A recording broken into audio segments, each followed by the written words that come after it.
Well, good afternoon and good evening, everyone. Welcome to the International Myeloma Foundation's latest myeloma updates from ASH 2024. And tonight, this is intended to be an easy to understand insights for patients and care partners. And this is all going to be about patients and care partners talking to each other. And we're going to introduce you to some amazing patients tonight. Before we get started, I also want to make sure that you know that this webinar, as well as all IMF webinars, are available on the IMF website. That's myeloma.org. And you would find that by navigating yourself to that section called Publications and Broadcasts. You click on Broadcasts, and it is by date order, and we also have it sorted by topic order to help you as well. As always, your feedback is so important. We want to hear from you so we can take your input and create better and better programs to help you live well with myeloma. And tonight, we're very grateful to our sponsors, AbbVie, Johnson & Johnson, Karyopharm Therapeutics, Regeneron, and Sanofi. And as I indicated earlier, we're going to introduce you to three amazing people, in addition to our own Dr. Joseph Mikhael.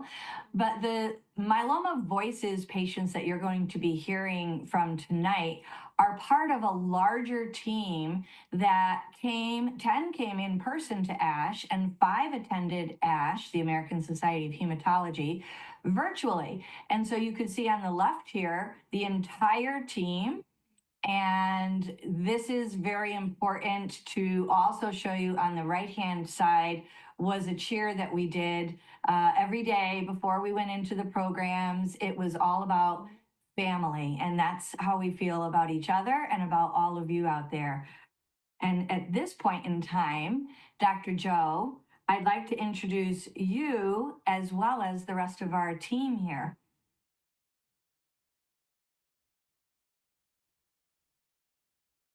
Wonderful. Well, thank you so much, Robin. It is always a pleasure to be a part of this. And we hope for the next 87 minutes that you have had your Wheaties, that your thinking caps are on, as it were, because we have a lot of wonderful information to share with you, and we're very excited about what we can do together. So I think most people perhaps know me. My name is Joe Mikhael. I have the privilege of serving as the Chief Medical Officer of the International Myeloma Foundation.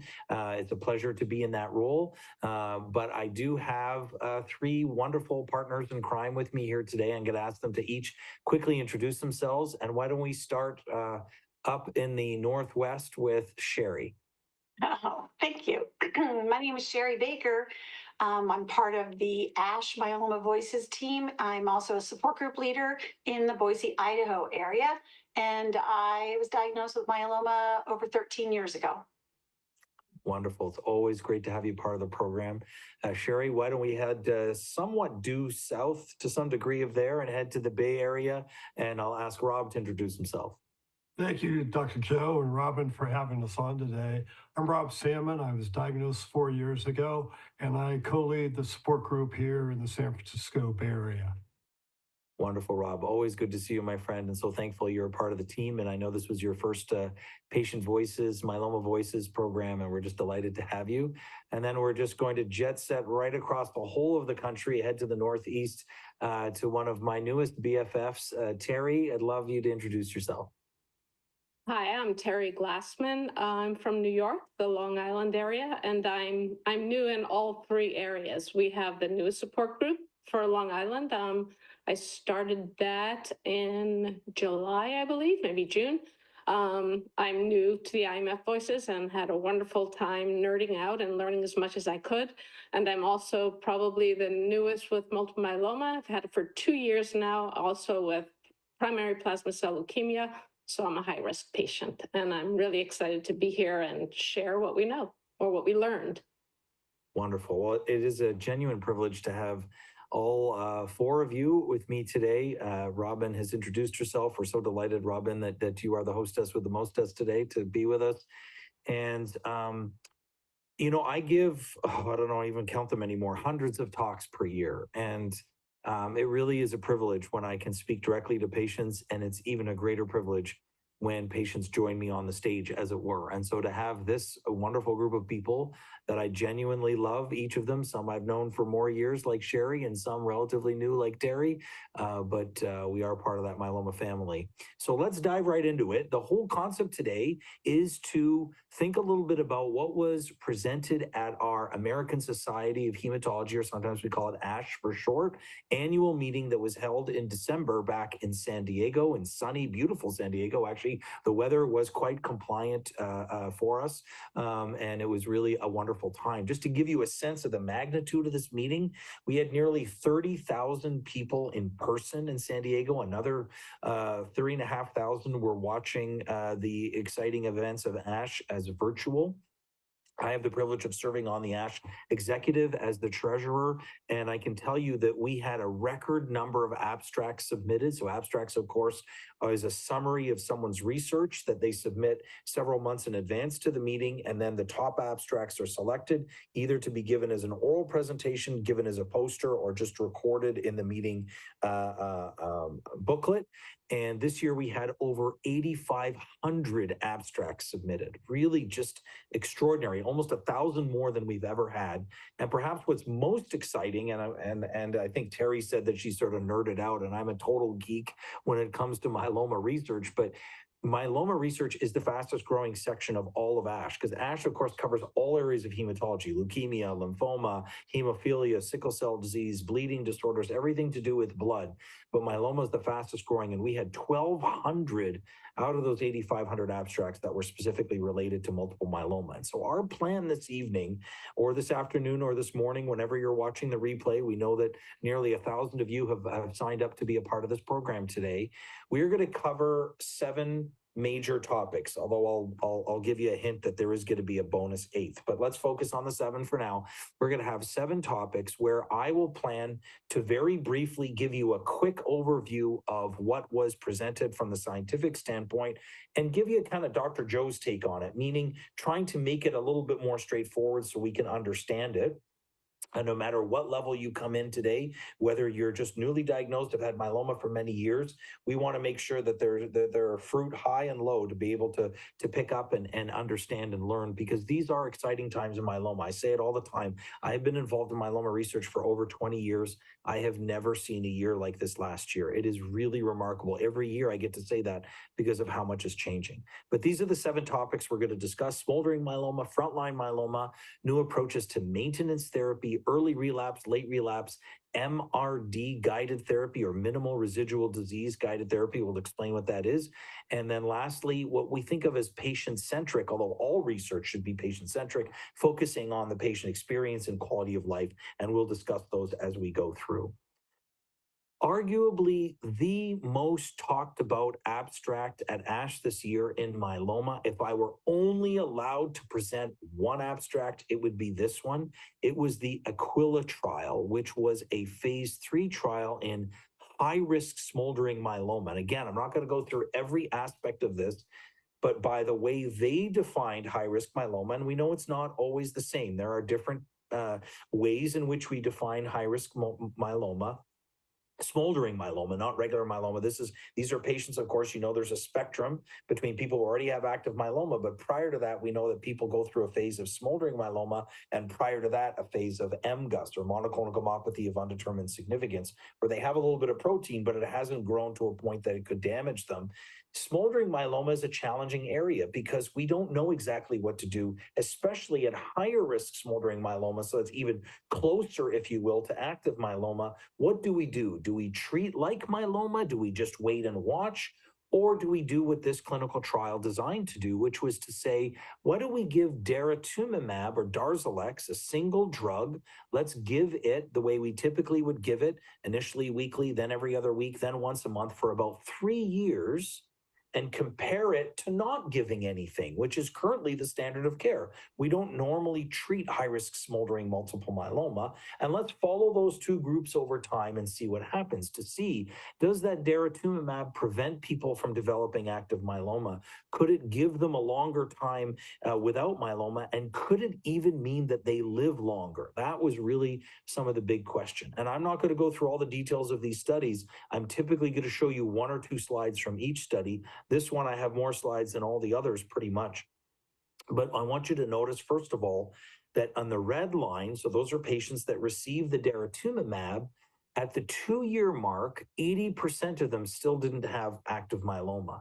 And at the 5-year mark, 63% of them, so nearly 2/3 of people, still hadn't developed myeloma.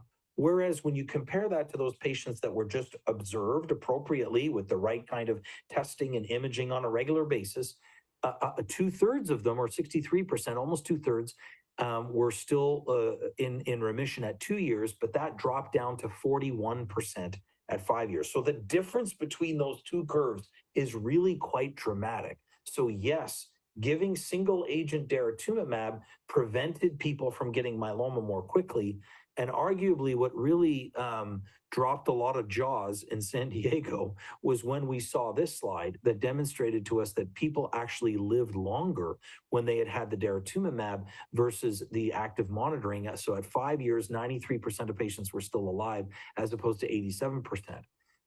So that was really a very important study, and there's a lot that we could talk about it. I do think it's important to point out some of the safety features to it that, again, there's not a lot of detail that I'm going to get into here, but we did not see, if you will, what we sometimes call a safety signal that made us concerned about more infections or deaths.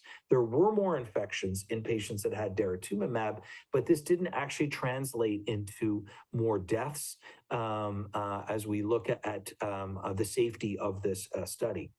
So my take on it is this is a really important study, and it may change the way we think about high-risk smoldering myeloma, because historically we've always said, well, let's just, if you will, wait until someone is so close to getting active myeloma that we need to treat them. And when we treat them with full-blown myeloma.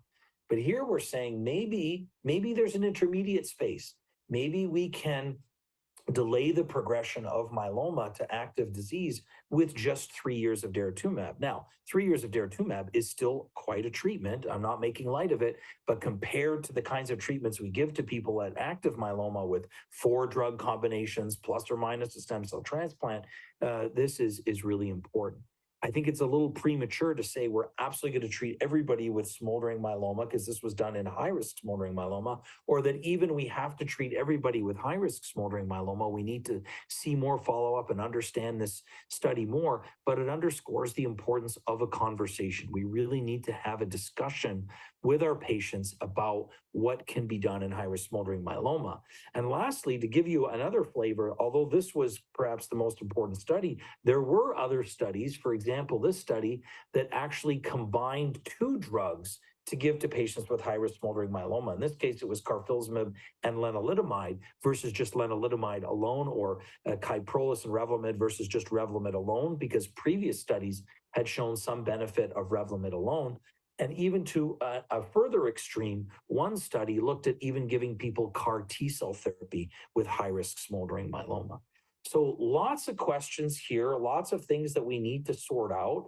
I've just thrown up here a few questions to get us rolling and thinking, but maybe Rob, I'll come to you first, because I know you have a bit of interest in understanding early line myeloma and smoldering myeloma.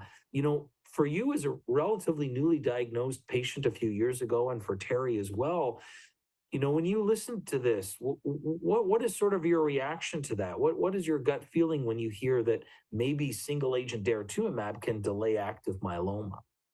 Yeah, thank you, Dr. Joe. That's a great question. We were fortunate to be able to sit through the 6:30 a.m. meeting you guys had before ASH, where you talked about this study was going to be presented and its data. And even then, and certainly now, I look at this as an inflection point in terms of how we're thinking about treating high-risk patients, especially in the smoldering area. when we think about smoldering in my group, when we get newly diagnosed smoldering patients, they're as concerned as those that have full-blown myeloma. And what they've always heard is, let's wait. Now, based on this data and this trial, which is a large trial, there's compelling evidence that early intervention gives a higher probability of a better outcome. And I believe this study, to the point you've made already, is probably one of the more impactful studies, not only presented, but in terms of how we think about high risk going forward. I think you've said that beautifully, Rob. I mean, genuinely, you've summarized it so well, because there was a school of thought that said, listen, we should eliminate the diagnosis of smoldering myeloma and just say you either have MGUS or you have enough myeloma to be treated. And a lot of us thought, well, let's just wait until someone needs active treatment or full-blown treatment. Why would we sort of half treat this thing in between? But this is a very strong trial that promotes that. And it fits with the bigger picture of cancer now, which is to intervene earlier. You know, the IMF and a lot of the work that we do and the research we do is all about catching cancer earlier. We've just done this huge screening study across all of Iceland to understand what happens if we detect myeloma even before smoldering at the MGUS phase. And so I do think there's a lot to learn here. So I would say that kind of the take-home message for patients today is, if you have smoldering multiple myeloma, obviously we always want you to have a conversation with your healthcare provider around what is the best option for you. If you're in that high-risk smoldering group where there are markers that seem to indicate you're getting closer to myeloma, this may be an option. Obviously, this is brand new. It hasn't formally been FDA indicated for this indication yet, but there tends to be flexibility to be able to obtain it if need be. But more news to come with time, but this is definitely massive news coming out of ASH this year. All right, I know we spent a little bit more time on chapter 1 than we're going to the other chapters, but that's really because we have so much to go here. But before I jump to chapter 2, Robin, just want to see if any questions have come in, because I know we get a lot of great questions. I want to maybe take one question from the crowd, because as you indicated, we want to hear from everybody listening today. I just have one question at this point in time, and this is, how long do you anticipate it will be until the FDA makes a decision about the approval for DARA for high-risk smoldering myeloma? Such a great question. Thank you, Ashley, for that. The short answer is it is going to take some time because it has not been formally filed for yet, but we anticipate that may come in the near future. Although even sometimes before a drug like this is approved by the FDA, because it's already approved in different contexts, if our expert panels, and particularly what's called the NCCN guidelines, potentially recommends this, then this may well indicate an earlier insurance approval for this. So we, of course, the IMF, we try to keep you always up to date, and we'll know in the near future if we can do that. I see that there's a second question about the definition of high-risk disease, and without trying to cause too much movement of the eyes here, I'm just going to come back and show this first slide to help people see that in this case, they defined high-risk disease as someone who had a serum M spike of greater than 30 grams per liter. So for our American friends, that's an M spike of 3 grams per deciliter. If someone had IgA type, if the immunoglobulins or the IgG, IgA, or IgM, the ones that were not involved, were low, if someone had an elevated free light chain ratio over 8, but of course not over 100, because over 100 means active myeloma, or if they had plasma cells in the bone marrow between 50 to 60%. So someone had to have more than 10% plasma cells and one of those features that I've just listed to be considered high risk. And this was meant to sort of, if you will, capture together multiple different systems that we have used to be able to define high risk smoldering.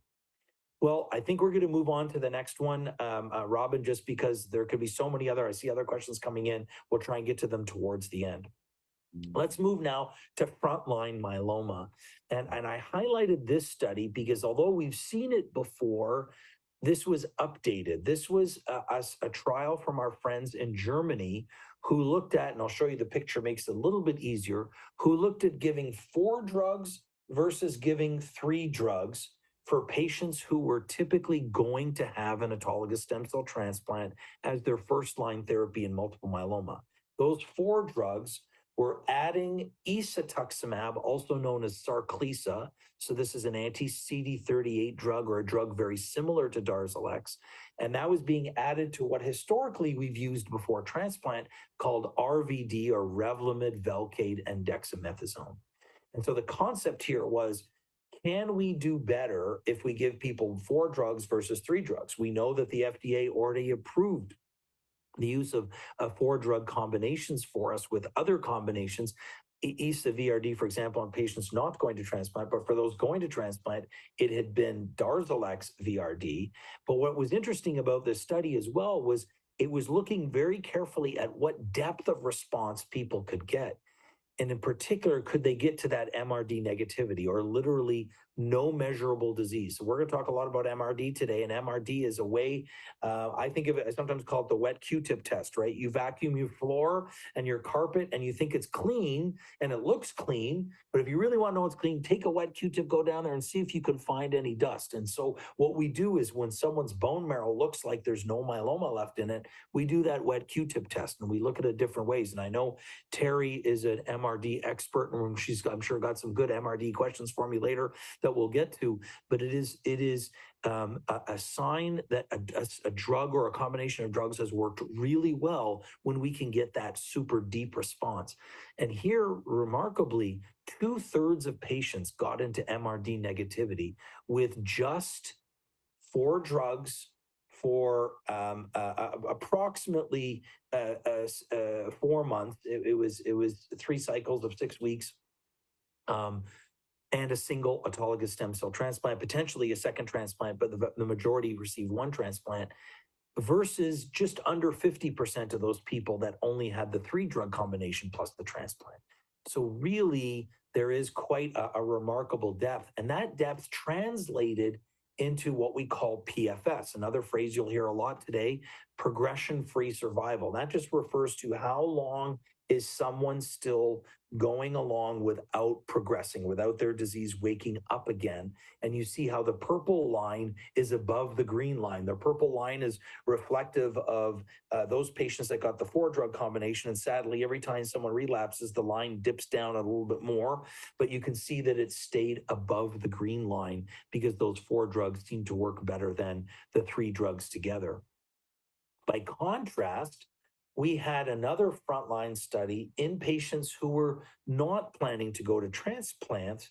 And I highlight this one because although sometimes we may use a 4-drug combination in patients not going to transplant based on clinical trials that we had before, this study had a very unique design where it was giving patients either daratumumab and lenalidomide or just lenalidomide. But in particular, what was fascinating about this study is they wanted to see, when you give daratumumab and lenalidomide together, we typically give it with dexamethasone, which is the drug that we all hate and love. We love it because it works. We hate it because it causes a lot of side effects. But can we only give 2 months of that dexamethasone? And to see that in the design of a study is particularly important. And I know we're going to come back to this whole less dexamethasone in the future, but this study was very important because those patients did very well with only 2 months of dexamethasone.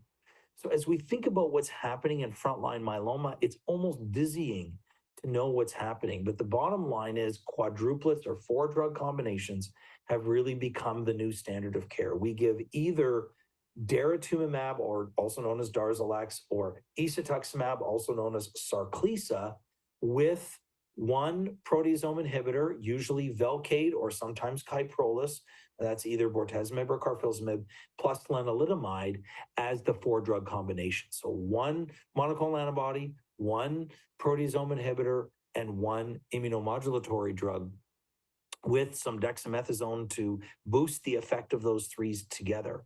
But what's interesting and what we're still learning is what's the best dosing? How long do we give the dex? Do we need to give everybody the same dose of lenalidomide? Some of these studies started giving bortezomib or the Velcade twice a week, but most of us like to use it only once a week. These are the kinds of things that we're learning, and we're learning that we want to treat the myeloma effectively, but we want to obviously go easy on the patient.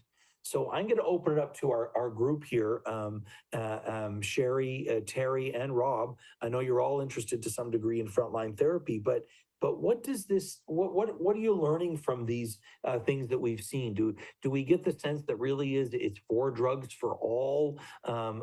Maybe we'll be moving, instead of saying are you transplant eligible, or we might be saying is someone quadruplet eligible? What lessons are you learning from this? What things are going through your mind as you listen to me speak about this? Maybe I'll turn to you first, Sheri, if that's okay, and get any of your thoughts about frontline myeloma. Well, I have to say, looking back, and you can't change, you can't go back and start all over again. But to me, I would have done a quad had it been available when I was first diagnosed. And, I think I think the difference would be if you're not transplant eligible for whatever those reasons are, maybe you cannot tolerate a quad either. Or again, depending on age and frailty, maybe you can't tolerate a quad. But I certainly think for especially since more and more people at a younger age are being diagnosed, we have several people in my support group in that category, and they have started off with the quad and are doing well, and hopefully have a longer, if not progression-free overall survival, because they started with the quad. Wonderful. What do you think, Terry? I think Dara and Issa, it's very exciting, and I think that quad certainly seems to be the way to go. I thought it was very interesting when I was looking at the definition of early relapse, and I had asked a few times along the way, what is early relapse? It used to be 12 months, and people are starting to say 18 to 24 months, and I think that's because of this quad. People are responding so well to quads that early relapse now is 2 years because we're all expected to do so well on them. So I thought that was pretty exciting. And as a research nurse, I think something that changes the quality of care is just a very cool thing. The other thing, I agree. Yeah, and then frailty. Like you said, that people might not get it if they're frail, but one other thing that I'm learning as I was listening to all of these ASH, post-ASH presentations, is that frailty actually improves as tolerance improves. So if you start on a triplet and you are getting better, your disease is getting better, that maybe then you could go to the quad. So I think all of that is very exciting for frontline. Yeah, it really is. It's such a major shift. I like the way you describe that. I mean, I think of it as saying, myeloma is a complicated disease, and it's hard for one drug to sort of really squelch it. And so coming at it from multiple angles with different mechanisms together is great. But we want to really be careful that we're not treating myeloma, as I always say, we treat people. And Rob, I know you have a particular interest in this concept of frailty that Terry just explained, with respect to obviously there are parts of our frailty that can get better. I just saw a patient in my clinic this week. When she had first come to us, I mean, she was in a wheelchair. She could barely move. Now she swims every morning almost. It's amazing to see how much better she's done with treatment, which is great. But we have to balance the fact that I want to give more drugs, but I've got to be careful of the patient that I'm working with. And we are, I think, as a medical community, are getting better to assess that frailty and ensure that we're matching the treatment to the patient. And I like your thoughts on this, Rob, because I know it's an area of interest of yours. Yeah, it is, Dr. Joe. And you're absolutely right. This notion of frailty, I think, is really a discussion between patient and their doctor. Because frailty comes in all shapes and sizes. It could be because of the myeloma, or it could be because of comorbidities or age-related, or et cetera, et cetera. And to your point, oftentimes, those that are frail because of myeloma, once they start on treatment, they're doing much, much better and may no longer be considered frail. I think this notion of are quads for all, the answer is probably no. And it's a really good discussion to have with your own doctor.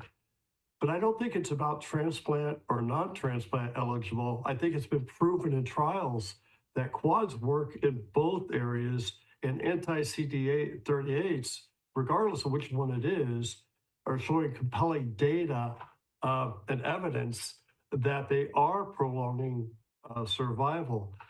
This notion of that I recall when I first was diagnosed that maybe saving drugs till later when you might need them, I think is absolutely out the window now.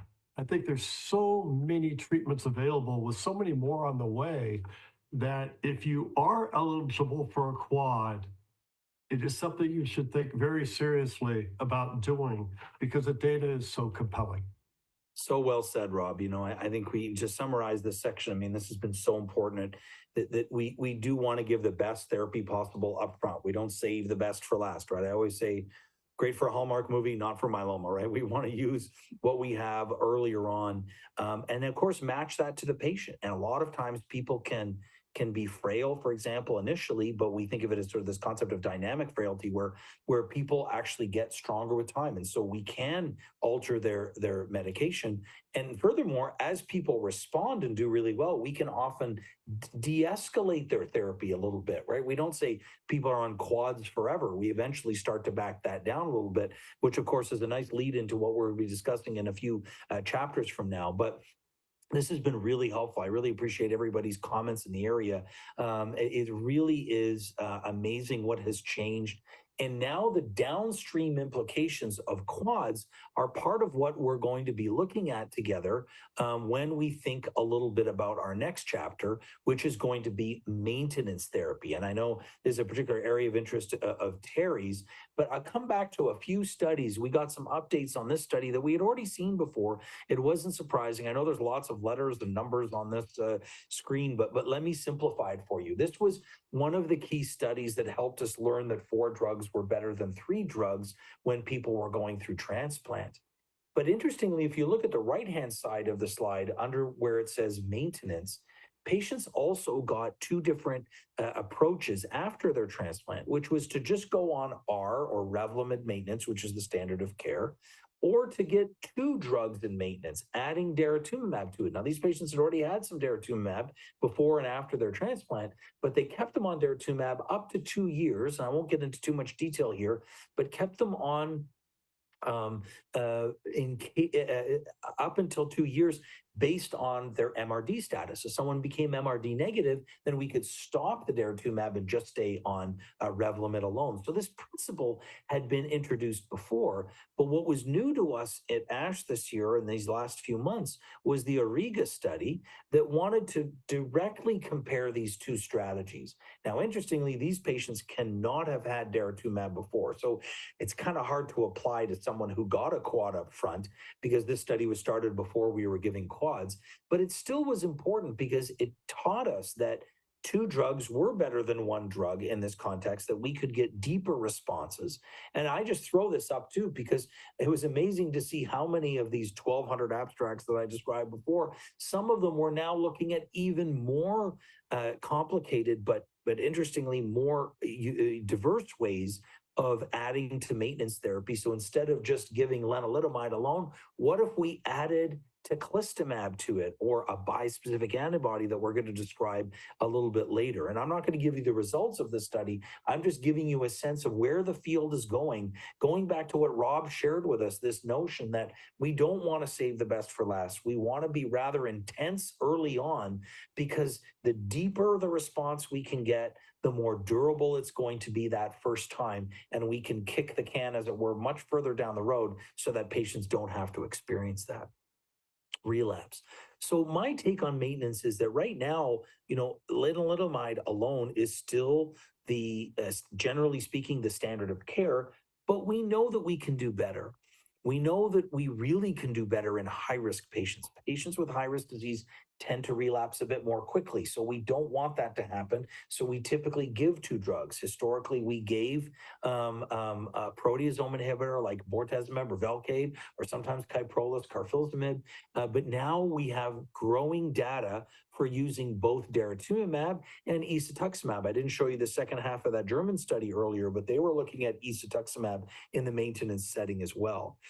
I can't say it's clear that everybody should go on dual therapy, but like we've been saying with each section, this is important to talk to your doctor, get a sense of where you are if you're deciding now on what maintenance therapy is best for you. And then lastly, which is going to be a segue into our next section, although we'll stop to take some questions now, the length of maintenance therapy is still in question. We used to say, listen, once you start maintenance, you got to stick it out until your disease comes back. We know that sadly, some people can't stay on maintenance because of side effects, but we're also starting to learn that there may be a way to tailor that, to slow it down, to even potentially stop therapy. And we'll come to that in our next chapter. But as we think a little bit about, the principles of maintenance therapy and whether we give one drug or two, what do we add to Revlimid? How long do we treat for? Does MRD change things? And as I put here, can we please stop maintenance sooner? I'd love to hear some thoughts for some others. And I know, Terry, this has been an area of interest of yours. Maybe you can chime in here and let us know from your perspective, what did you learn about maintenance therapy through this ASH? Well, I think you pretty much covered all of the questions that I had and what I learned, and which you're so good at doing. The main question that I have and that I get from a lot of people in the support groups and the people that I coach is people think when they get a stem cell transplant, they'll not be on maintenance or they'll be on only Revlimid. And they're starting to hear more and more that they'll be on Dara and Revlimid, and some people even more. So I guess the question is, or the comment is, just like you said, I think it's still very individualistic, just like multiple myeloma is. Myself, I'm high risk. I haven't had a stem cell transplant yet, so I'm on full treatment, and I have been for 2 years. Still MRD negative, so I'm hoping that will go down, but talking to the individualistic identity of this disease. So the only question I would have for you is that, do you see this 2-drug and or even 3-drug or more, 2 or 3 drug maintenance still only for high-risk patients, or are you starting to see that changing, even though it's not quite recommended yet? Patients are just wondering, will they be on only 1 drug post-stem cell transplant or 2? And obviously, is there a difference if you have or have not had a stem cell transplant? Yeah, such great questions, Terry. No surprise, you always come up with the tough ones for me. But I think the short answer is we still don't know. This is why we do research. This is why we need meetings like this. This is why we need abstracts. We need clinical trials to evaluate that. We have seen in the past that typically when we use a more intense treatment, and I saw someone ask a question saying, well, every study you're showing is telling us that more is better than less. What about quality of life and toxicity? Well, here's a good time for me to introduce this question, if I may, Robin, because this is particularly important in maintenance therapy. I mean, if I tell a patient, look, like we're going to go through this induction therapy and a transplant's going to kind of make you sick, but it's for a limited period of time. It's different than saying you might be on 4 years of this drug. And I said it before, I don't treat myeloma, I treat people. And I don't want someone to suffer for 4 years. What's the whole point of going into remission? It's so that you can enjoy life and do the things that you want to do. And so we, in these studies, absolutely capture quality of life. We absolutely look at toxicity. For sake of time today, we're focusing more of that discussion in our last chapter. So please don't think that I'm trying to minimize the toxicity of these drugs, because it is so important. But when we compare the toxicity of what we're giving now compared to what we used to give, massive differences. And the vast majority of these patients stay on the treatment. The vast majority of these patients can do well. There are huge challenges with toxicity, not just to the body, but to the wallet. Someone's asking about the cost of these drugs, and very often there can be huge cost of these drugs, and we want to consider that, which is why in the next section, we're going to deal with this a bit more, but let me deal with it for a moment now. Part of the concept is if we can be more intense in the treatment, we are more likely to get someone to that deepest response, and then we're more likely to be able to back off, if not even stop. Now, there may be a subset of particularly high-risk patients where we can't do that, where they may need ongoing treatment. And Terry shared with us her personal story of being on treatment, even though she's MRD negative now, that they're continuing some treatment because we still need to sort that out. But I do think we're moving in a direction where, whether it's 4 drugs or 3 drugs, whether it's 2 or 1 in maintenance, that the goal in an individual patient is to get that deep, deep response, to have it sustained for a period of time, and then to help decide, can I back off, doc? Can I even stop? And that's, I think, the strategy, as opposed to just saying, you'll take it and you'll like it for 5 years, no matter what. I mean, that's really not the strategy that we want to take. So hopefully that answers a few of the questions as we go through here as well. Robin, I know we'll have lots more towards the end, but looking at the time, I'm just going to move us on to the next chapter, which really just flows from the one we've just had, which is really about MRD guidance. Let me just back up here a little bit, which is on early relapse. And we'll come back to MRD guidance in a moment. Probably the other major news of the last several months in myeloma, we talked about the smoldering trial, we talked about quadruplets. Another major area of interest is early relapse. Despite the great work we're doing with quadruplets, despite the better maintenance therapy approaches, sadly, we still do see that just about every patient with myeloma relapses. And what do we do in that early relapse setting? We have so many clinical trials that we can look at using carfilzomib, using pomalidomide, using isatuximab or Sarclisa, using Darzalex or daratumumab. And yet now we have a new player coming to the field, or really an old player who's coming back to be a new player, and that's the drug belantamab. So belantamab is a drug that is what we call an antibody drug conjugate. So it hooks onto the myeloma cell, but it has a backpack, if you will, of a toxin that it drops into the cell. And it hooks onto the cell in a unique unique target on the myeloma cell called BCMA, or B cell maturation antigen. This drug was approved a few years ago and then unfortunately got removed from the market because there was a clinical trial called the DREAM3 trial that did not show its benefit. But at the time, 2 big clinical trials were being enrolling, and that was DREAM7, this study, and the other was DREAM8.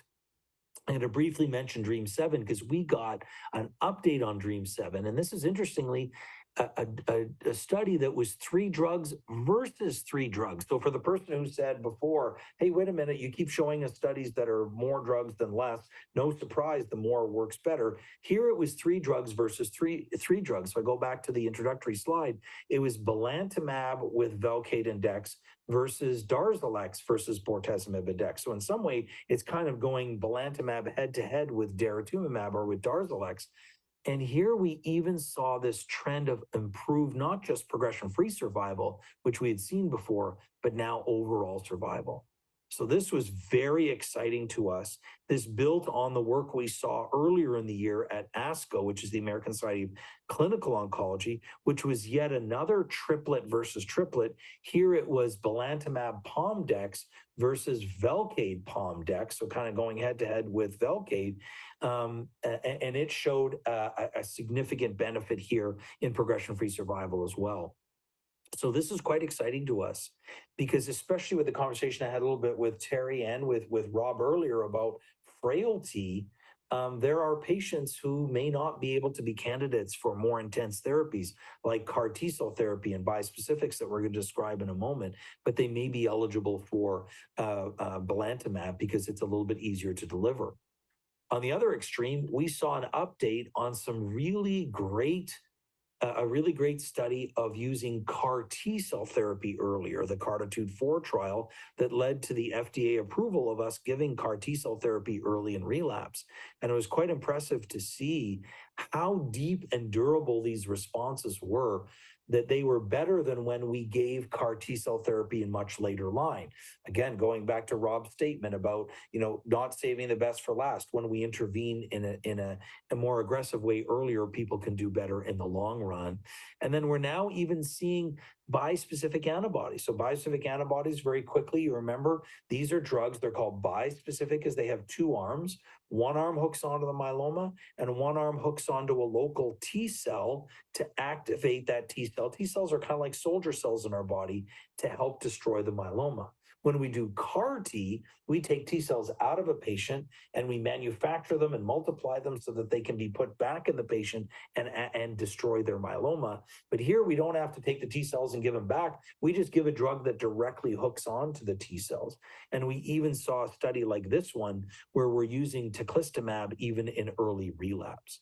So there's so much more that I could say about early relapse, but a couple of things I want to note. Obviously, there are a huge number of choices here, but I really do think that we're going to likely have belantamab, or also known as Blenrep, back in the clinic, perhaps as early as the fall, to be used and potentially used in combination. Now, I don't want to minimize, especially in light of that question before, the toxicity. There are still challenges with this drug. When we give it every 3 or 4 weeks, like it was initially intended, the majority of patients will have some eye-related side effects, primarily blurry vision, dry eyes, and things like that. We're learning that we can really reduce that by giving the drug less frequently. In my experience, I've had the privilege of using this drug a lot in a lot of patients, and most of us believe that we probably should be giving this drug every 12 weeks instead of every 4 weeks. But when we do that, we have much less of the side effects, but we need to understand that better. We still could do CAR T cell therapy in early relapse, but are trying to sort out the ideal patient to do that. And really, this whole concept of saying what is the optimal sequence may not be optimal, meaning it may differ for every patient. And Sheri, I'd love your thoughts here because, you talked earlier about obviously people can't go back and change what they've had before, but, I find it pretty exciting when I see all these different kinds of options that are here. And what's your take on what we've seen here in early relapse? I'm always the one who every time I see my numbers may be changing, or even if I don't, I still think what's next, and it was easier to say what's next 13 years ago because there weren't that many options. And now it doesn't even make sense to think that far ahead because if I don't relapse for a year or even 2 years, what I might, if I relapse today, would be different from what would be recommended if I relapse a year from now because of all the new drugs. And so sequencing is still a huge, like you say, a huge topic, and which drug taken first precludes this drug from working better later. What goes first, the cart before the horse, the egg before the chicken? Do you do BCMA before CAR T, or do you do CAR T and then BCMA? Or, does taking this one drug rule out? In fact, I saw several people's questions about if you took DARA in the high-risk smoldering, does that mean DARA is not going to work for you later when you are active myeloma? So sequencing is obviously, you as the doctor knows, it's probably the biggest question, and we don't really have a good answer for it. There's no exact science to the sequencing.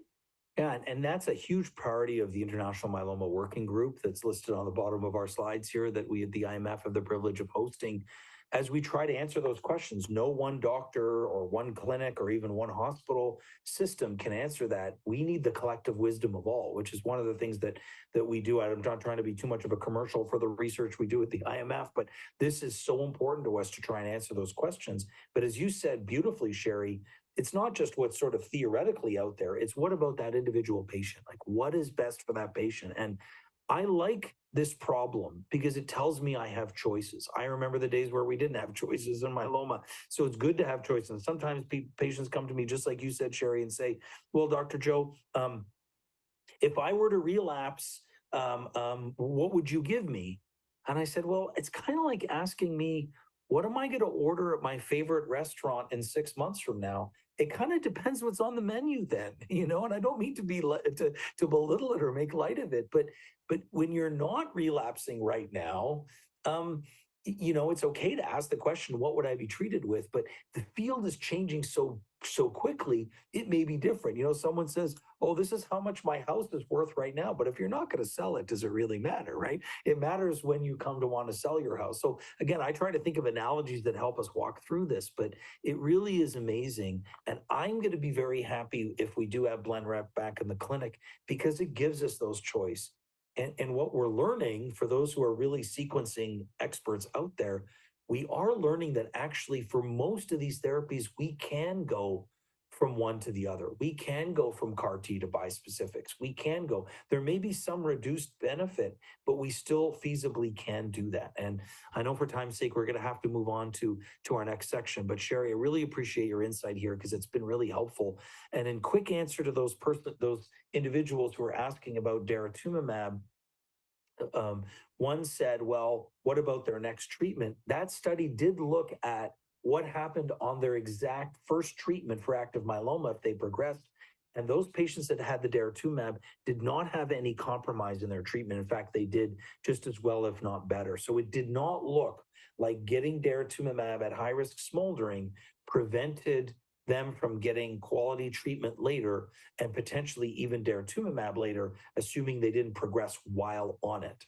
All right, so let's keep rolling here, just because there's so much to take in. We talked a bit about early relapse, which is typically 1 to 3 prior lines of therapy. Let's move now to late relapse, which is typically after someone's had at least 3 or 4 prior lines of therapy.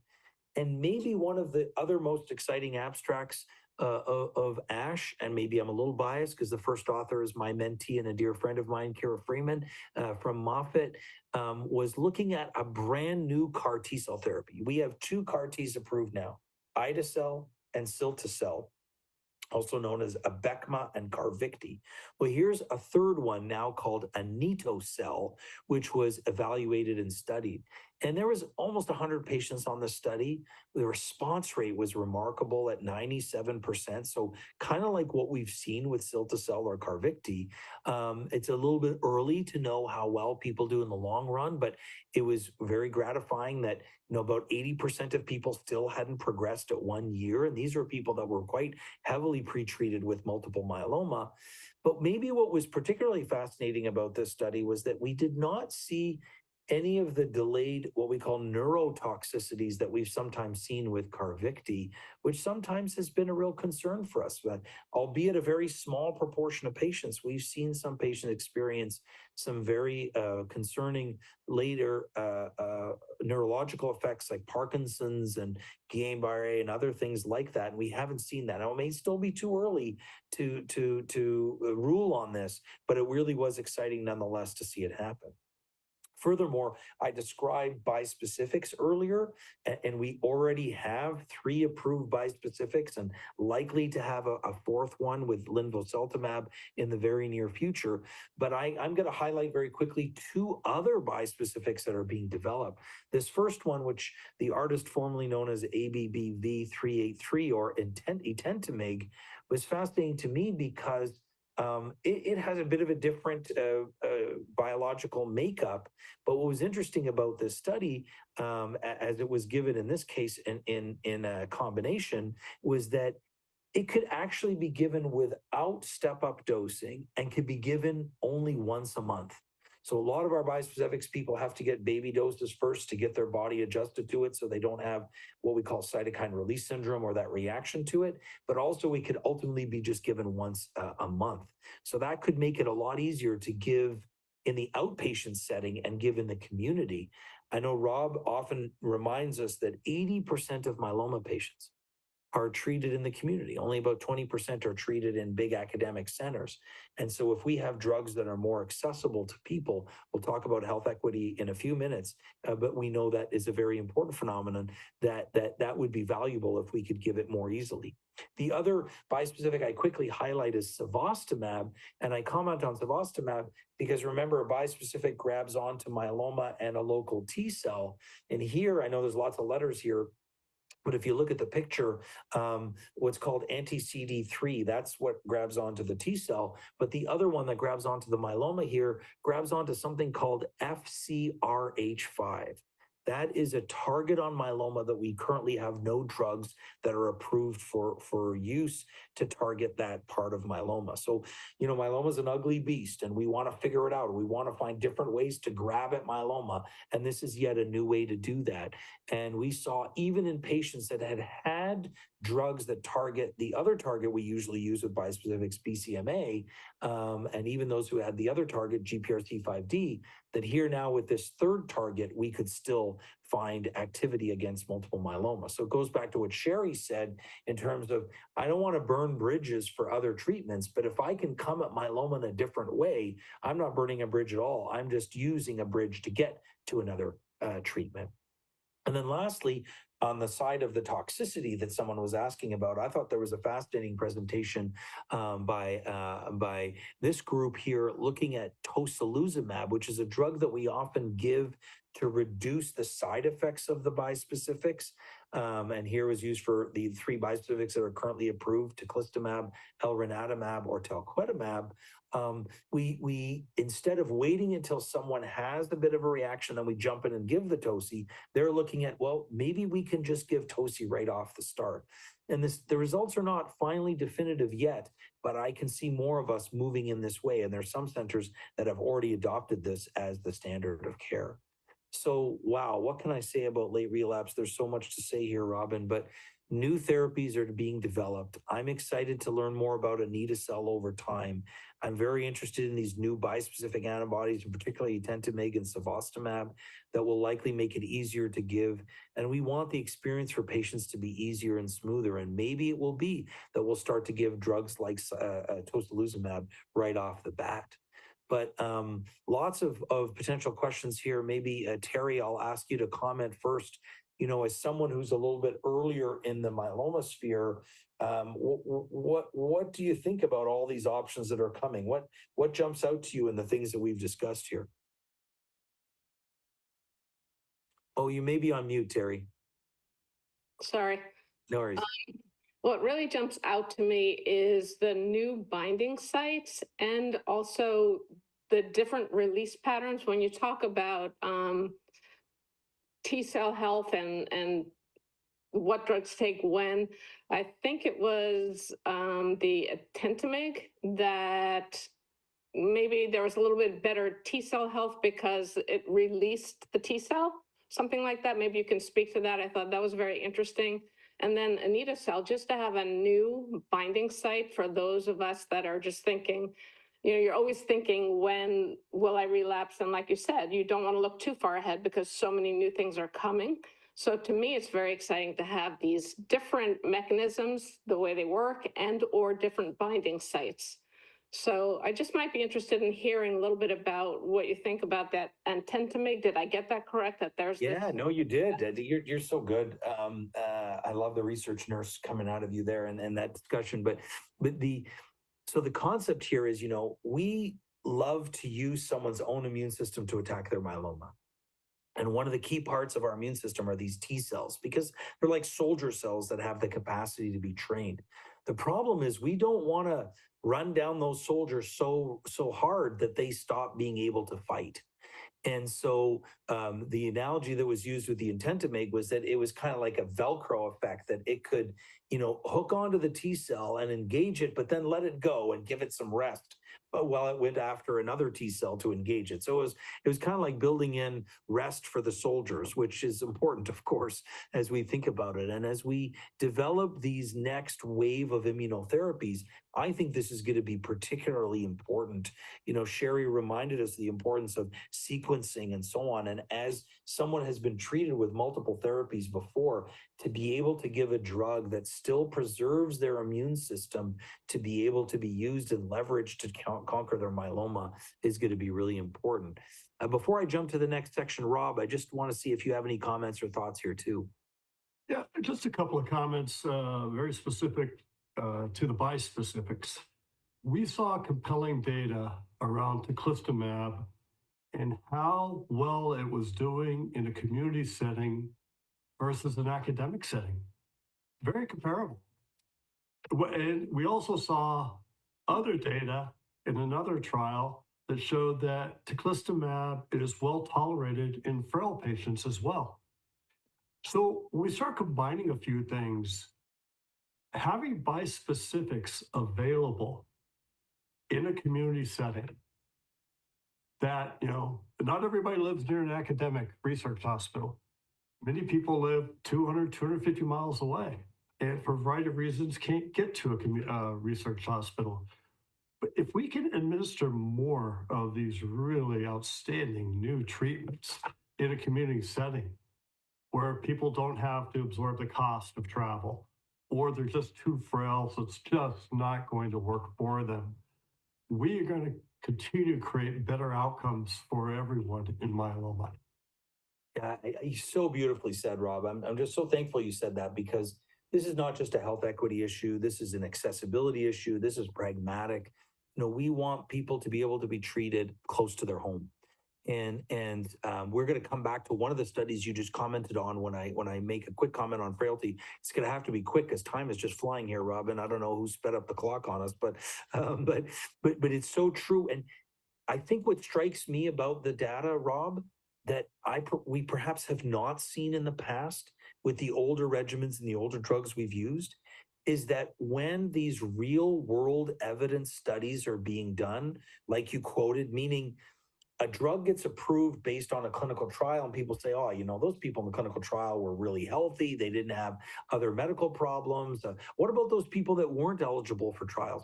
Well, we've now seen it with CAR T. We've seen it with bispecific. Over and over, we're seeing that when we bring these drugs to the real patients in the community, they are equally effective.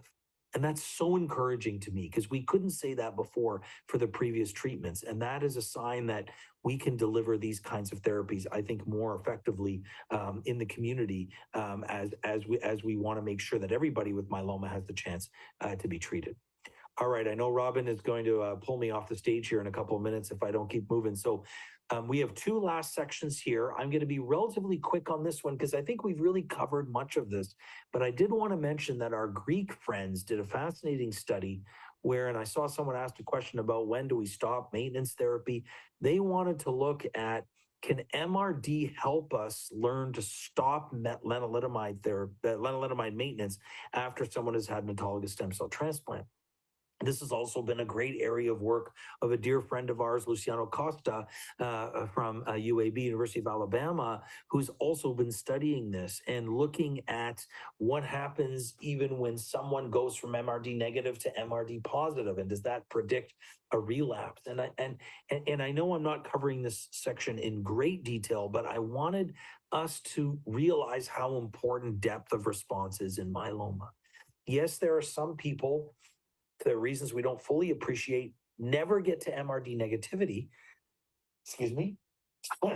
but actually do very well in the long term. And paradoxically, there's another segment of patients that do get to MRD negativity, but their disease relapses very quickly. We want to understand those two groups, but the vast majority of patients land in the middle, that MRD negativity really does make a difference. And getting people into MRD negativity is important. Keeping them there is important. For how long, we don't know yet, Terry. This is a question I know you love to ask, which is so important, very personal to you and very personal to many others. What happens when I'm in MRD negativity for 6 months or 12 months or 18 months? Can I stop my treatment? Can I de-escalate my treatment?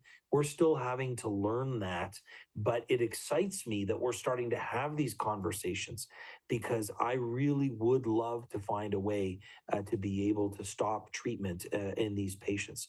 Terry, I'll let you make a comment here before I move on, please. I really think you covered it very well. There's not much that I would add. I think the only thing I learned from the lectures was that if you are looking at MRD negativity, you're looking out to 3 years of being consistently MRD negative before they would even consider stopping. I think that's correct, Dr. Joe? Well, I mean, it's a great question, because that's what people are evaluating. Because historically, we've had some studies. There's a British study in particular that showed staying on maintenance therapy after 3 years and even to 4 years was beneficial.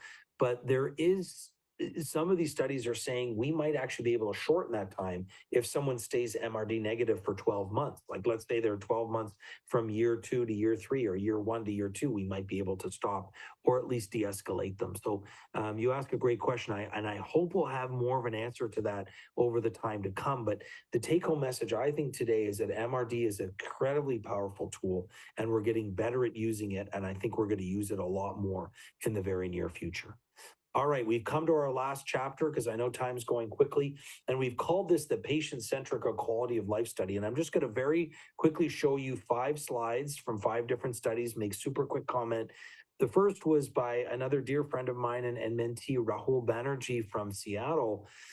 Some of you know this, some of you not so much, but some of you know that you have to get a urine test where you collect your bottle of urine and put it in the fridge over 24 hours because our IMWG criteria mandated that. And those criteria are being reevaluated. But in the interim, Dr. Banerjee did this study saying, how much do we really gain from the urine test? If we do the blood testing, can we really give up this 24-hour urine? And his bottom line was that in the vast majority of patients, except for 2 in this whole study, we can do that. It reminds me of a paper I wrote years ago called Pee No More, where we are, I think, going to move in a direction where we're going to be able to do less urine testing. And for some of you, I know that is a very welcome comment.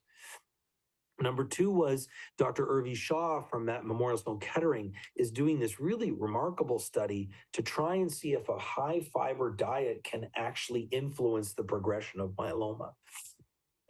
Don't jump to the conclusion yet, right? This is why we do research. We need to study it, but we want to know, can diet affect, we know diet affects a lot of our lives, but can it affect plasma cells? We're still trying to sort that out, and she's done some really remarkable work to help us understand that. Dr. Ashley Roscoe, who's just an extraordinary physician out of the Ohio State University and has studied both geriatrics and oncology, leads their oncogeriatric program, did a very interesting study looking at the dynamics between care partners and patients going through stem cell transplant. You know, when we treat myeloma, I always say we treat a person, but we also treat the whole family or the whole friend and loved ones unit. And Robin's nodding her head because she's been a care partner for so many years for amazing husband Michael, who I think made a quick appearance earlier. So I hope Michael's doing well. But the implications is not just for the patient, but for the family, for the care unit. And studying that is just historically something we didn't really think of as an important thing to do. But us at the IMF, we're going to hear about all the support groups that are available to you later. This is absolutely critical. Going back to Rob's comment earlier about Hira Mian from Canada, shout out to my Canadian homies, that she did a great study looking at older, more frail patients who receive teclistamab and basically showed that they can receive it and they can do just as well as those patients that we saw in the clinical trial. And then lastly, and I don't mean to be shamelessly promotional here, but this just came out this week. And so I can't help but be a little proud of this. The absolutely incredible nurse practitioner I work with, Susie Harding, and I wrote a commentary in our big journal Blood, and we called it Down with Dex. We were actually commenting on another study that Dr. Banerjee did, where he looked back at clinical trials that allowed people to take less dexamethasone over time to see if they reduced their dex, did that actually impact how well they did in their myeloma? And it didn't, meaning you can reduce the dexamethasone and it didn't reduce their progression-free survival or overall survival. And we make a strong recommendation here that we're probably using too much dexamethasone in myeloma. Years ago, we went from so-called high-dose dex to low-dose dex. Now I think we can even go to lower dose, if not optimal dose dex, where people really get dex for 2 months, and then we start quite quickly to taper it, if not even discontinue it. So lots of questions that we can ask here, but I'm going to ask each of our patients to quickly chime in here as to what may be one of their favorites here and what they're thinking. Rob, I know you've already commented on frailty, but what are your thoughts here? Well, I just finished the Eureka trial, so I'm thrilled to hear that we're no longer doing the 24-hour urine test. And every time I had to do it, I wondered, what the heck are they doing with this? What are they doing with this? What are they really doing with this? That's one. And I think the other one that I'll just comment on briefly is frailty. We've touched on it a lot. It matters a lot. I heard that at the conference that myeloma is a disease that often hits the elderly. That's not necessarily the case anymore, but it is, without a doubt, we have an awful lot of frail patients that we need to make sure that we can take care of. And then, Dr. Joe, you know how I feel about down with Dex. We've already talked about it. It's a good thing. Wonderful. Sheri, what do you think? Well, I'm starting to think if we can't eliminate DEX entirely, but if we're going to shorten up how long we give it, we may need to rename these things from triplets and quads, because if you're only going to take DEX for 2 months, maybe 6 months to jumpstart that new treatment, and then you're not taking it any longer, it's no longer a quad. So maybe we have to look at that definition or naming of our treatments. But I'm certainly, well, mostly my husband, Jim, is mostly in favor of the down with DEX because how it makes me. And then, of course, the 24-hour urine. I just had to do another one of those about a week and a half ago. But fortunately, it's the first time in a good couple of years or more. And if it's not that useful in the testing, why do it? Because it is certainly not, especially for women, not fun. I'll leave that there. Well, Sheri, I can't even imagine you not being so sweet and lovely as you always are. So maybe I know Jim can fill us in, but no, but great comment. I mean, I think it is really important that we try to do, that we try to give enough that a patient needs, but not too much. I've described dexamethasone sometimes like booster rockets on the shuttle, because it really does help boost the initial effect, but it's time to taper it down. Right. Terry, I'll give you the last comment here on the You quality. just took away my fire. I was going to use that booster. I loved your booster analogy, so I was going to repeat that. I'd go down with Dex. I'll keep it short so we can keep moving. But someone who took the 40 milligrams of dexamethasone 5 days a week at the beginning, and I had a horrible response to it. So down with Dex. I get that it's important in the beginning. If we can get rid of it and or switch prednisone or something that's a little less lethal, that'd be great. And then the frailty, I think the frailty, just redefining and really looking at frailty all the way along the whole trajectory of disease is a great. Absolutely. Well said. Well said. Well, Robin, I know I'm a few minutes over, so I'm just going to hit our very final section, and I'm going to finish up with what we've called our bonus section here. Oops, sorry. Our bonus section, which is on health equity. You know, and this is not just an add-on. This is really a critical area. We know that myeloma is the most disparate cancer within the African American community. For me, this is personal and professional because I'm African American. That right now, African Americans were twice the risk of getting myeloma, and a Black man or Black woman diagnosed with myeloma today is expected to live half as long as the same aged white man or white woman. And there are other disparities within the Latino American population, with those who live in rural settings, those who don't have insurance. And this has been a particularly important area of work for us at the IMF. Many of you are familiar with our Empower program. If you're not, please go to myeloma.org and learn more about it. And there are many aspects that looked at this. I'm only going to show you very quickly two of them. One with our own president and CEO, Yelek Beru, where they were looking at trying to understand what were the barriers to clinical trial participation. One of the things I hope that you're learning from this whole seminar is that clinical trials aren't just some out there phenomenon that we might hear about once every few years. This is something we want to have access to, even out in the community. You know, Rob, you commented about how patients may live hours away. We're trying to so-called decentralize clinical trials, give people an opportunity to have trials even out in the community. And so Yelek is very committed to this. You know, we at the IMF have created a program of diversity in clinical trials where patients who have come from historically underrepresented communities who have been on a trial can share their story so other patients can hear. It's one thing to hear from Dr. Joe, it's another thing to hear from the patients, and you're going to hear so much more about this.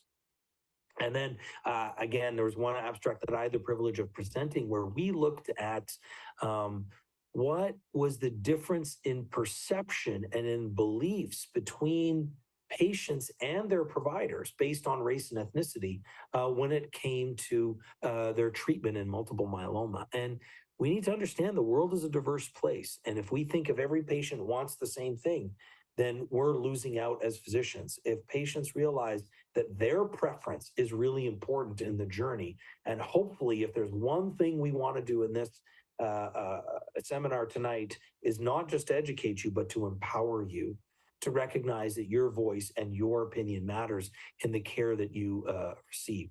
Well, time is going quickly, but we still do have some time. I just want to quickly say that it's going to be impossible for us to get to the 86 questions that have been submitted already.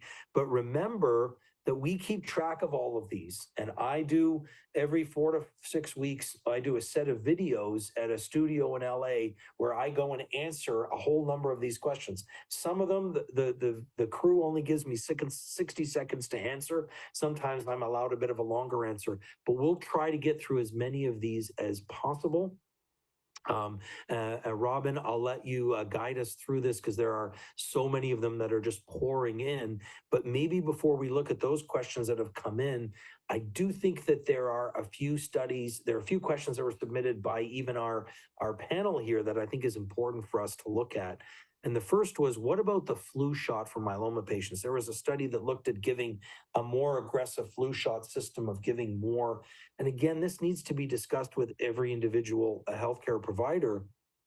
But what we have learned is that vaccines are good. Vaccines are important. They protect us from the flu. They protect us from COVID. In a cancer like myeloma, where it's a cancer of the machinery of our immune system, we may need more vaccinations. And although, the studies have not been definitive yet, we may well have to develop a slightly more aggressive routine of vaccinations within the myeloma community. What about this whole concept of IVIG or intravenous immunoglobulin? Remember, myeloma is a disease of the plasma cell. Plasma cells make good immunoglobular antibody to fight off infections.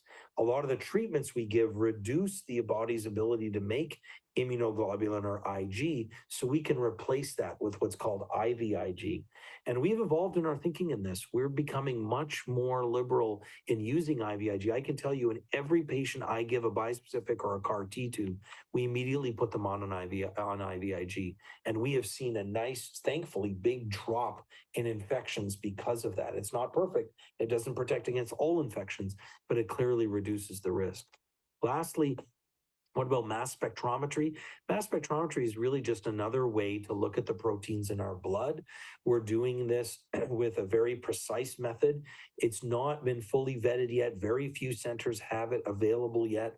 So you don't need to ask your doctor, say, please, I need mass spec. You don't really need it yet, but it may be a way in the future that we can simplify and even speed up the way we test for myeloma. And then lastly, can we stop doing bone marrows? I saw, Robin, one of the 90 questions that came in was asking this very same thing. I don't love giving my patients a needle in their backside. I would love to skip over bone marrows and do blood tests. And this is an area of particular interest to the IMF and the work that we're doing. The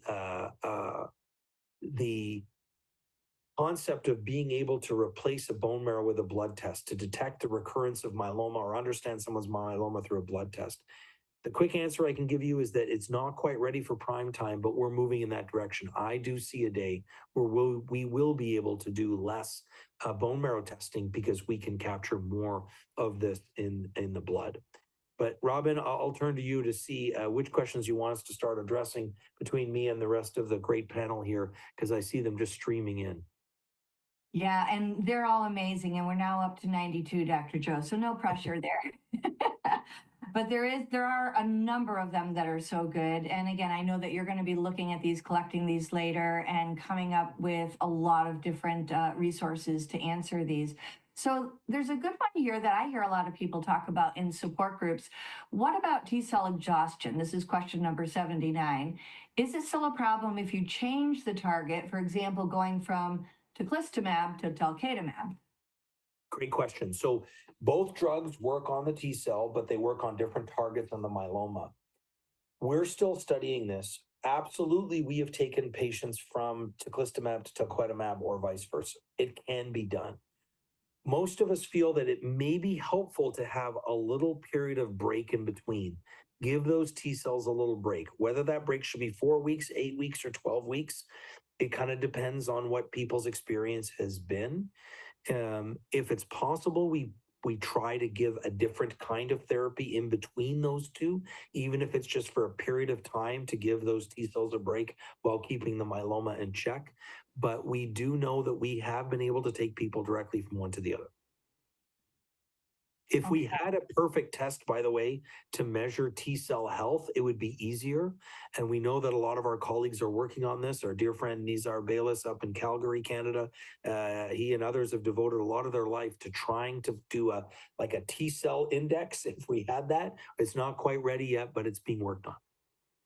But it's also one of the interesting questions that come up about early CAR T when your T cells are healthier. Yeah, so it really can affect not just CAR T or T cells, like our whole immune system is really more vigorous as we're younger, but also as someone gets treated with myeloma, their immune system does unfortunately take a bit of a hit. And so this is part of the rationale of saying, well, maybe we can introduce a lot of these therapies earlier. We're starting to see that. I showed earlier that the CARTITUDE-4 study where we gave CAR T or CARVYKTI 1 to 3 prior lines had better outcomes than we gave it after 6 lines of therapy. So I do think that is going to be an important phenomenon as we move forward, Robin, that we try to optimize someone's immune system early on, and that may be a double blessing, not only to get a better effect, but potentially less side effects as well. Yeah, yeah. So we're going to now go to question number 80, so you can take a look at it with me. So looking at the data from trials across the spectrum using more drugs, understanding that some patients might do okay without additional therapies, do you have concerns with overtreatment in general and the risk of side effects, increased mutations, burden, et cetera?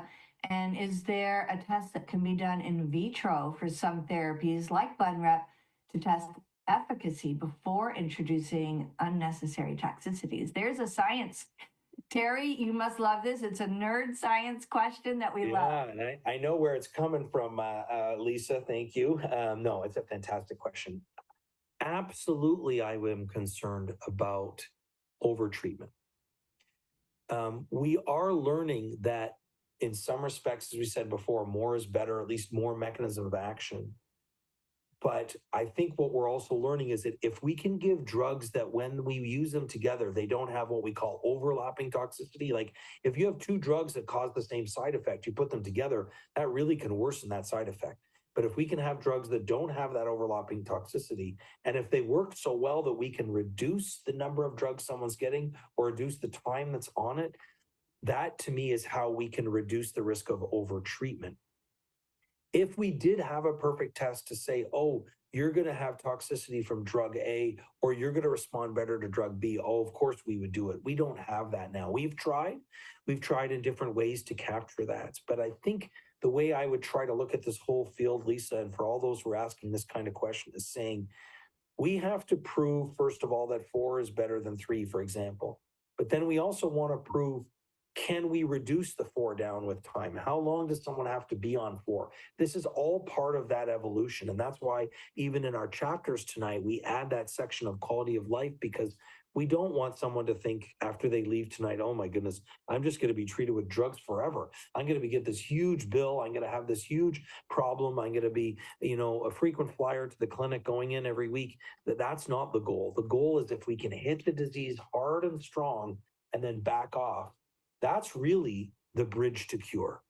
The bridge to cure, when we look at what cancers we've cured, it's typically involved a rather intense treatment for a short period of time and then nothing. And that's what we hope to do with myeloma. And maybe it's by understanding the disease. We talked about the iStop study earlier, how we screened so many people.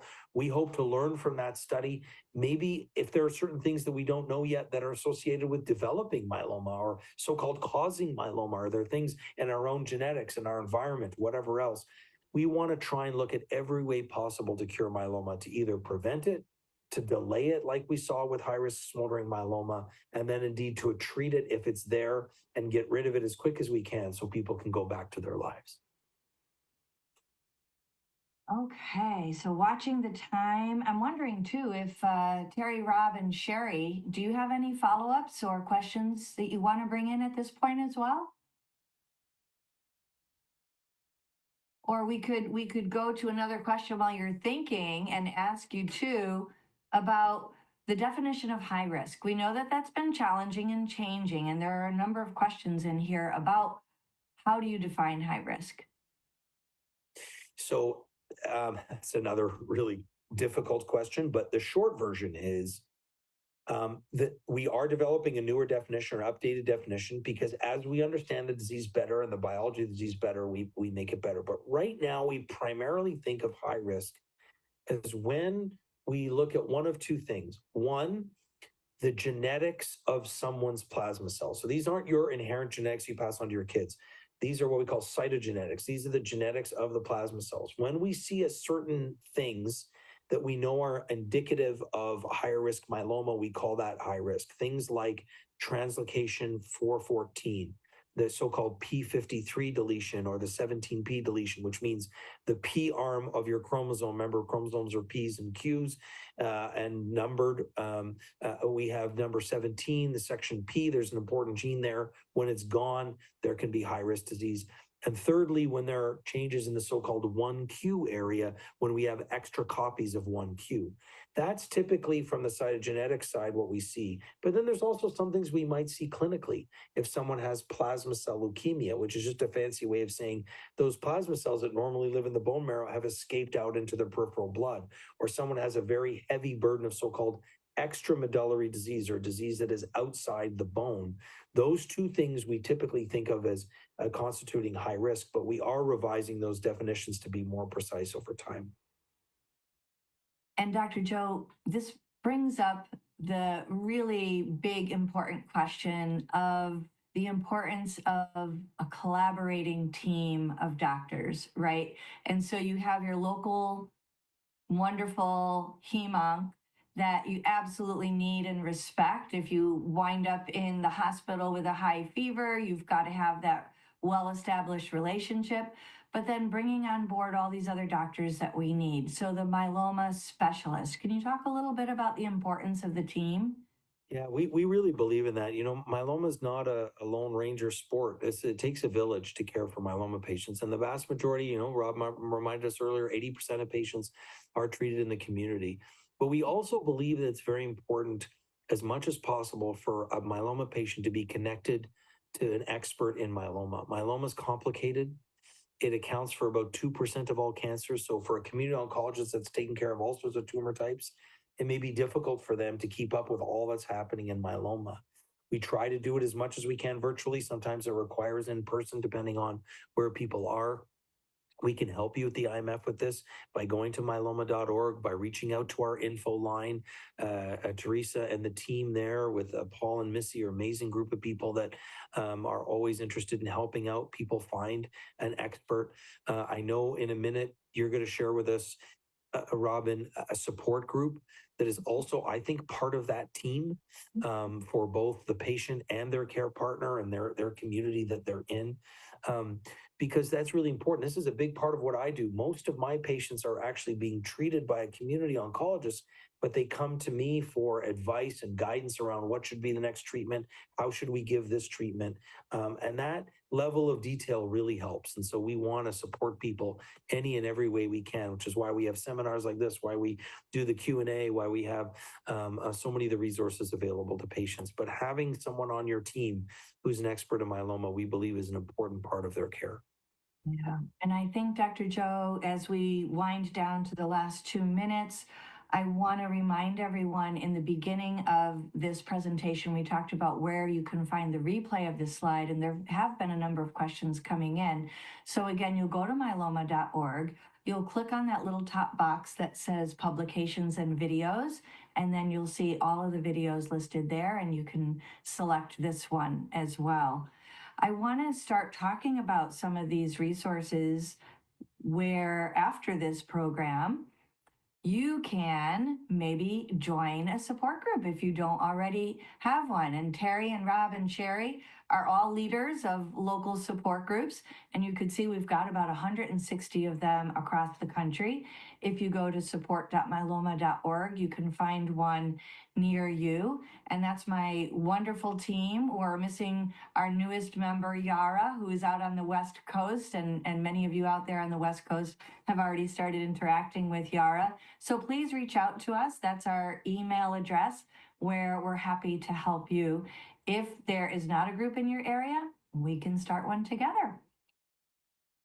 And if you are not able to go to a local support group, we also have created these, what we call special interest groups. Now, they are designed as a supplement to your regular local groups. And these are for particular topics. So if you're a Spanish speaker, you can join the virtual always Las Voces de Myeloma. All presentations are in Spanish. The speakers that come, the question Q&A that happens, it's all in the language that you can understand. So Living Solo and Strong. Dr. Joe, you mentioned the high risk myeloma. That's an excellent group led by my colleague Becky Bosley. Care Partners Only, of course, is near and dear to my heart. That one is a really important. Actually, it's happening tomorrow night, so come and join us on that group. Smolder Boulder, for those of you out there, our first presentation was on smoldering. You can learn more from another one of our leaders who came to ASH with us. Jesse runs the Smolder Boulder along with Teresa Michelli. And then Families. Rob, you mentioned that more and more patients are diagnosed younger, and many of these patients have young families, young children. So questions like, how do you talk to them? What are those communications? What do you need to be concerned about? It's different. And then I'm really so excited and grateful that we will be starting up a support group just for veterans only, so they can understand all the services that are available to them, and maybe some of the complexities that also exist for them. So these special interest groups are really so important. And then at your fingertips, you also have the IMF info line. I'm sure many of you have called in and talked to Paul and Missy and Teresa. You can call them. You could see right there is the phone number right above the bubble, right above their lovely pictures. You can also schedule a time. So if you wake up in the middle of the night, speaking of being on decks, and you have this burning question, you could go right online and schedule a call with the info line so they're up and able to answer your call. So please use these resources. And Myelo, we have to talk about Myelo a little bit, because even though we have the wonderful info line, again, we've got instant answers. Myelo is able to answer your questions, and check it out. Play with it a little bit. Ask some trick questions. Ask questions that you may already know the answer to. Or a lot of you, the questions that you asked Dr. Joe today in the chat, which we're going to try to answer in various ways, type it into Myelo, see what comes up as resources. It really is an amazing new way for you, and a new tool to use as you learn to live well with myeloma. Which also brings us to clinical trials. ASH is all about clinical trials, right? And we need to know more and understand more about clinical trials and not be afraid of clinical trials.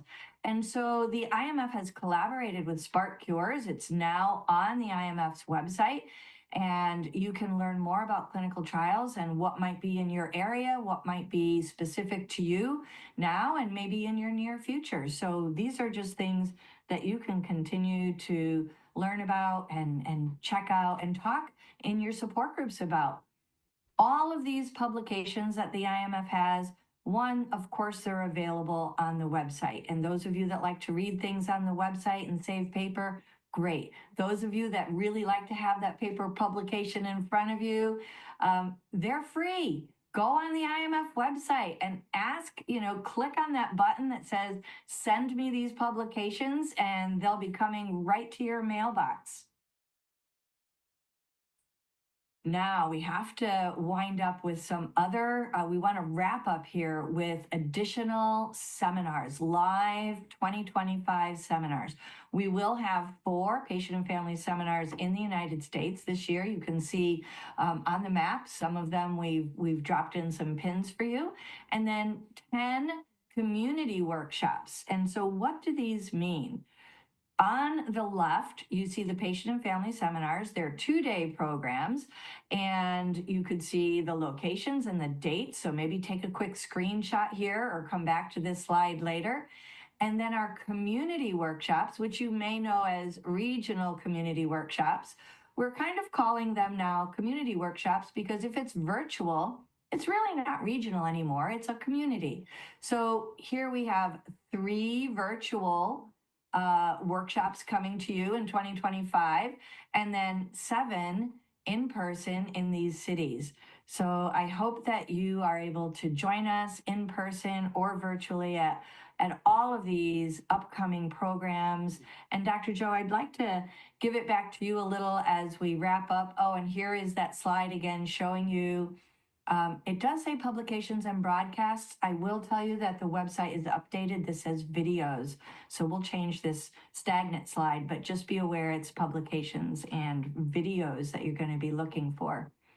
So a reminder about the feedback, you will receive this little survey.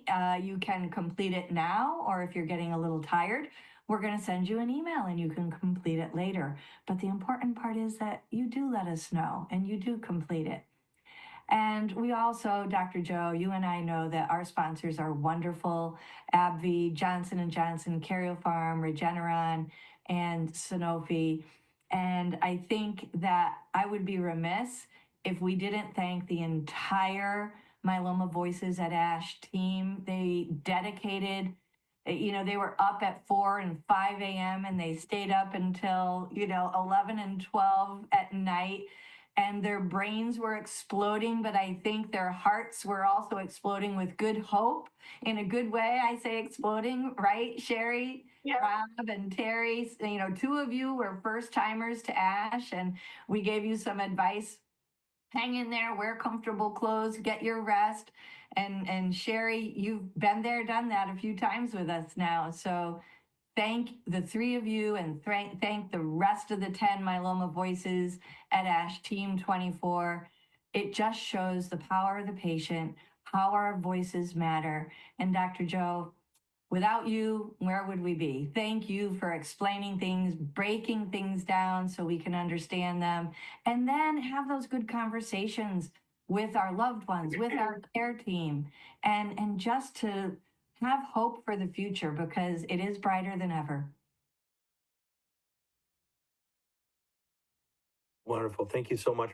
Thank you again, everybody, for joining us today. I know we've had at least about 600, it seems, live, and several other hundred, I know, if you're going to watch the replay. It's just been a privilege. Thanks to Sheri, Terry, and Rob in particular for your efforts today and your insights.